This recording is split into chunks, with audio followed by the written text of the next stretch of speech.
दादी के हाथों का जादू और खुशबू से महकता घर, माँ की मुस्कुराहट और खाने की सुगंध। MDH गरम मसाला, क्योंकि हर रिश्ता है स्वाद से जुड़ा। तो उत्तराखंड की जो खबर है वहां से आ रही अपडेट के साथ उत्तरकाशी से खबर है। धराली में तेजी से चल रहा है रेस्क्यू ऑपरेशन और मलबे में दबे लोगों की तलाश की जा रही है। बारिश के चलते रेस्क्यू ऑपरेशन में असर पड़ रहा है। उत्तरकाशी में भारी बारिश का अलर्ट जारी किया गया। देहरादून उत्तरकाशी में 12वीं तक के स्कूल बंद करने के आदेश दिए। पहाड़ से आई आपदा ने धराली के लोगों को कभी न भूलने वाला जख्म दे दिया है। घर बार सब मलबे में तब्दील हो चुके हैं। राहत और बचाव कार्य में जुटी टीमें इसी में जिंदगी की तलाश में जुटी हैं।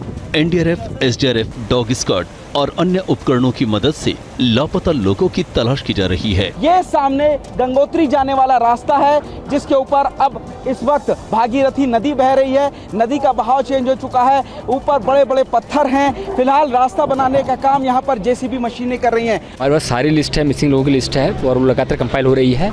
एक हमने कंट्रोल रूम बनाया हुआ है, वहाँ पर जो भी इन्फॉर्मेशन हमारे पास आ रही है उसको हम लोग कंपाइल कर रहे हैं, वेरीफाई कर रहे हैं, सर्कुलेट कर रहे हैं। जो कोई भी कहीं से भी किसी भी चैनल पे इन्फॉर्मेशन दे रहा है वो इन्फॉर्मेशन को तत्काल हम लोग कम्युनिकेट कर रहे हैं अपने कंट्रोल रूम में। धराली की तबाही के बाद आपदा प्रभावित सभी परिवार गांव के ही सोमेश्वर मंदिर परिसर में शरण लिए हुए हैं। यहाँ महिलाओं और बच्चों समेत करीब 150 लोग हैं। आपदा के बाद यहाँ पर किस तरीके के हालात बढ़िया हो गए, धीरे धीरे सुधार हो रहा है उसमें। बाकी हालात ये चल ही रहा है। राहत सामग्री आ रही सरकार की तरफ से, अच्छी व्यवस्था सरकार ने पटरी पे आने लगे। धराली में जारी रेस्क्यू ऑपरेशन के बीच उत्तराखंड में मौसम लगातार बिगड़ा हुआ है। पहाड़ से लेकर मैदान तक मूसलाधार बारिश का दौर जारी है। मौसम विभाग ने लोगों को नदी नालों के किनारे न जाने और आवश्यक न होने पर यात्रा से बचने की सलाह दी है। इस बीच 15 अगस्त तक राज्य के कई जिलों के लिए रेड और ऑरेंज अलर्ट जारी किया गया है। और धराली में बारिश के बाद रास्ते पर आया मलबा। धराली से हर्षिल जाने वाला रास्ता बंद हो गया। बारिश से बह गई हाईवे की मिट्टी। हाईवे की मरम्मत का काम भी रुका। इस वक्त हम धराली गांव में मौजूद हैं और ये रास्ता गंगोत्री के लिए जाता है। गंगोत्री कवरेज करने के बाद हम यहाँ पहुँचे हैं। सामने जो आप आपदा देख रहे हैं यही धराली गांव है ये जो है, और सामने पहाड़ी पर चढ़कर मुखवा ये गांव सामने है। मुखवा से हमको 3 किलोमीटर दूर हर्षिल जाना था, लेकिन अचानक इस यहाँ पर पानी और बढ़ गया। इसी तरीके से सैलाब आया था। पानी आप देखेंगे ये जो पूरा रास्ता था ये पूरा रास्ता बंद हो गया है। हमारे जाने का भी रास्ता नहीं है और आगे जो आर्मी ने पुल बनाया था टेम्परेरी वो भी ख़त्म हो गया है। तो फिलहाल ये जो पानी है ये काफ़ी ज़्यादा बढ़ गया है। फंस गए हैं, आखिर कैसे जाएं, कैसे क्या करें, क्योंकि NDRF, SDRF और ITBP भी यहाँ से जा चुका है। तो फिलहाल कोई ऑप्शन नहीं बच रहा है। हम लोग फिलहाल जंगल में फंसे हुए हैं और हमारे साथ ITBP के 2-3 जवान ज़रूर हैं।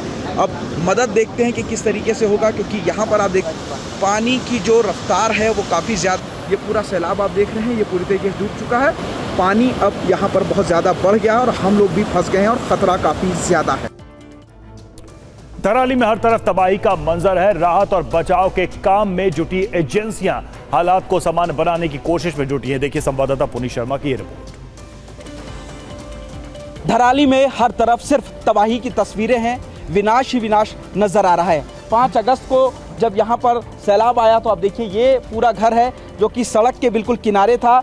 गाड़ियाँ यहाँ पर खड़ी हुई थी। ये सब गाड़ियाँ सैलाब का जो आप देखेंगे पूरा सैलाब इसको अपनी चपेट में ले लिया। यहाँ पे कई सारे घर लाइन से बने हुए थे और ये सारे घर आप देखेंगे ये तकरीबन 1 मंजिला इमारत थी। ये पूरी तरीके से इस वक्त गाद में, कीचड़ में दब चुकी है। दादी के हाथों का जादू और खुशबू से महकता घर, माँ की मुस्कुराहट और खाने की सुगंध। MDH गरम मसाला, क्योंकि हर रिश्ता है स्वाद से जुड़ा।